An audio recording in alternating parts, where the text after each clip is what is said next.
O Discovery seguiu pistas, interrogou pessoas, criou teorias e juntou provas para desvendar o sucesso de audiência do gênero de crimes reais.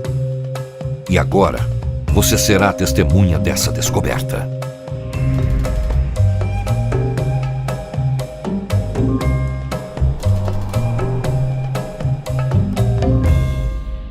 A audiência do Investigação Discovery cresceu mais de 230% no Brasil desde que a gente lançou ele em 2012. E a gente também quis entender quais os principais motivos desse sucesso e conhecer melhor o nosso público. Mas antes de focar nesse fenômeno de audiência na televisão, é importante lembrar que o sucesso do conteúdo de crimes reais e mistério não é de hoje e vai muito além da telinha. A gente pode citar vários exemplos.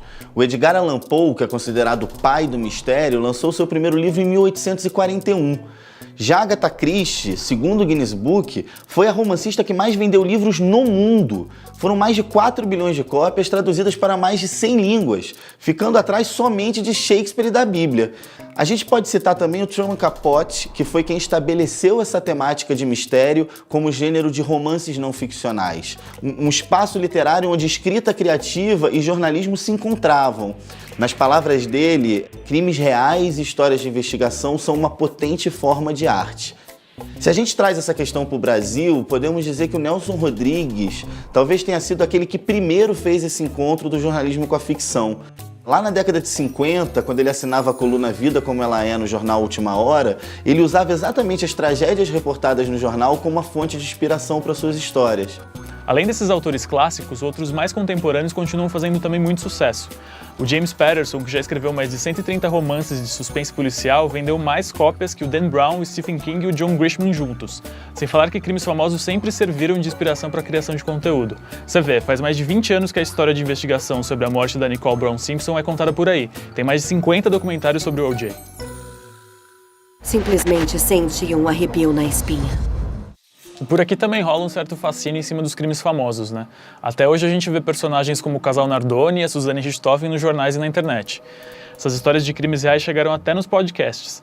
Nos Estados Unidos, o Serial foi baixado mais de 8 milhões de vezes. O My Favorite Murder, que conta histórias de assassinos famosos, acumula uma legião de murderinos, que é como os fãs se intitulam. E uma forma lúdica de abordar o gênero de mistério foi sempre por meio de jogos como o clássico Detetive. Coronel Mostarda com castiçal na sala de estar. Quem é que não lembra disso, né? Desde os anos 50, as crianças brincam de desvendar assassinatos nesse tipo de jogo. E hoje em dia, você pode até viver já uma experiência imersiva de investigação. O Escape 60, por exemplo, tem uma sala até, que é dedicada ao seriado Bates Motel. Inspirado em tantas iniciativas, o Investigação Discovery lá fora é um fenômeno tão grande que a gente já extrapolou a televisão e se tornou uma experiência multiplataforma, que é o IDCon, que é uma conferência que reúne fãs já há 3 anos lá em Nova York e os ingressos se esgotam em minutos, é algo muito impressionante. Nos mais variados formatos, os conteúdos de investigação têm um público fiel e que não para de crescer. Mas você sabia que há um perfil específico que representa a maioria dessa audiência? As mulheres são maioria na audiência desse gênero. No Investigação Discovery, por exemplo, elas representam mais de 70% dos espectadores do canal. O seriado Law & Order Special Victims Unit também tem 69% de audiência composta por mulheres. E o podcast My Favorite Murder que eu citei lá atrás, 85% das ouvintes são mulheres. E apesar de parecer surpreendente, isso não é nenhuma novidade. Veículos como o HuffPost e a Time Magazine já estão trazendo esse tipo de dado já faz tempo. Foi por isso que a gente escolheu como mote dessa pesquisa a ideia de que investigação é um substantivo feminino. A gente percebe que mesmo com esse grande público que cresce e se consolida a cada ano, ainda há uma série de estereótipos e mitos sobre essas mulheres. Muita gente traz uma percepção de que se uma mulher gosta de programas de crimes reais, ela tem algum problema, ela é louca, deprimida, né, uma psicopata, mas isso é só puro preconceito e preconceito muito machista. Mulheres de diferentes idades, classes e lugares são fãs do gênero. A atriz vencedora do Oscar, Gwyneth Paltrow, é viciada em programas de investigação. Ela diz que é a única coisa que ela assiste. E as Kardashians também são fãs. A Kim disse que assiste tanto o programa de crimes reais que seu emprego dos sonhos seria se tornar uma investigadora forense. Ela diz que realmente considera a profissão se as coisas se acalmarem um pouquinho. E a irmã dela, a Chloe, adora tanto o gênero que ela é produtora de um seriado sobre casos reais, o Twisted Sisters, que inclusive é do nosso canal. E o tema não poderia ser diferente, crimes com irmãs.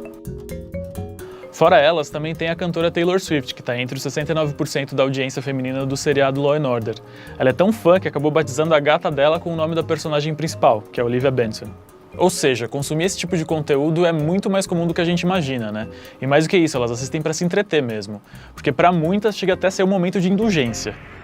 Além disso, foram identificados outros motivos para o sucesso do Investigação Discovery com audiência feminina.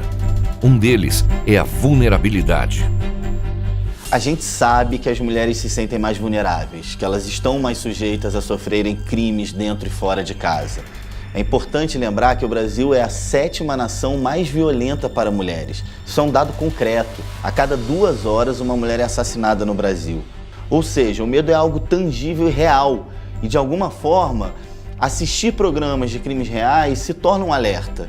Entender sobre como esses crimes acontecem, quem são as vítimas ou quais os perfis desses assassinos. Enfim, de algum jeito ou de outro, você entende como não se tornar uma possível vítima. E o senso de justiça dessas mulheres se torna ainda mais aguçado, fazendo desse outro motivo para o sucesso da temática. Em um mundo onde as mulheres se sentem tão vulneráveis, em um país com um sistema criminal tão falho, ver justiça sendo feita, criminosos pagando por seus crimes, gera uma certa satisfação. E nesse mesmo sentido, que a gente pode pensar sobre movimentos como Time's Up ou como Me Too.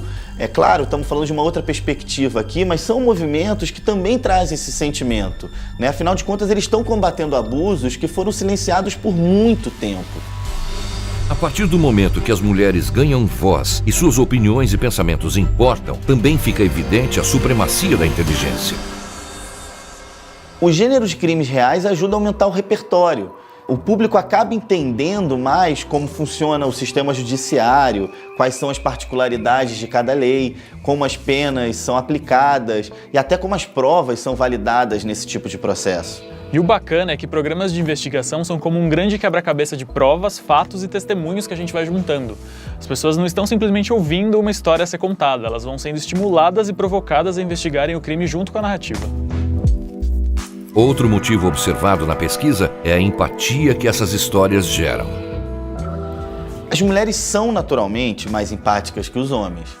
No início do ano, a Universidade de Cambridge realizou um estudo que identificou que as mulheres são geneticamente propensas a terem um nível maior de empatia.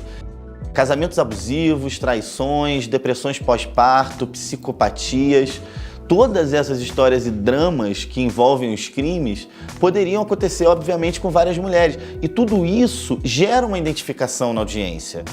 Os motivos que levam as mulheres a consumirem conteúdo sobre o gênero de crimes reais ficaram claros. Mas ainda vale uma reflexão. Quando você pensa em conteúdo para a mulher, você pensa em quê? Decoração, moda, culinária, bem-estar, beleza e para por aí, né? Mas será que a gente está realmente entendendo o que as mulheres gostam? Programas com temáticas policiais, suspense e crimes reais originalmente eram pensados para o público masculino, mas as maiores consumidoras são as mulheres. E isso vem para desafiar todos os clichês marqueteiros sobre o target feminino, que está passando por uma profunda transformação. Então será que o mercado realmente entende do que as mulheres gostam? O momento que a gente está vivendo agora está sendo chamado de primavera feminina. Aliás, um estudo da JWT mapeou que 76% das mulheres afirmam que nunca foi tão bom ser mulher. É certo que há algumas explicações para isso. Uma delas é que elas começaram a ser retratadas de uma forma mais real. Depois de décadas onde a mulher precisava almejar um conceito de perfeição, a gente sente que chegou a hora dessas mulheres se libertarem de padrões inalcançáveis que lhe foram impostos, né? Nesse sentido, mulheres reais estão na moda e falam muito mais do que sobre moda. Elas têm alcançado cada vez mais posições de liderança. As Oprahs, Amal Clooney, Malalas e Serena Williams do mundo têm se multiplicado cada vez mais. E além disso, a gente sabe bem, as redes sociais trouxeram junto com elas movimentos de denúncia. Ficou mais fácil chamar a atenção para atos de sexismo e de abusos de forma geral contra as mulheres. Com todas essas transformações, você já parou para pensar como a sua marca pode se conectar a essas mulheres? Nesse contexto, existem 3 maneiras das marcas refletirem esse momento na comunicação. Primeiro, promovendo a força feminina, retratando mulheres como inteligentes e combatendo estereótipos. O filme da Nike Rússia, para a Copa do Mundo, por exemplo, combate os estereótipos de fragilidade. Ele coloca uma garota como a forte protagonista, ela bate um pênalti contra um menino goleiro. A campanha Repense o Elogio da Avon provoca as pessoas a refletirem sobre as expectativas que a gente está gerando nas meninas. É muito comum, quando a gente vai se referir a garotas, usar adjetivos como linda, fofa e para os meninos esperto ou inteligente. Isso pode acabar minando a autoestima das meninas. Já a Skol deixou para trás um histórico de comunicação bastante sexista com a ação Reposter, em que várias ilustradoras foram convidadas a intervir em campanhas que estereotipavam as mulheres. Esses 3 cases são ótimos exemplos de como algumas marcas já estão se posicionando. É possível notar que campanhas como essas são exemplos de que é preciso quebrar velhos paradigmas para atingir o público feminino.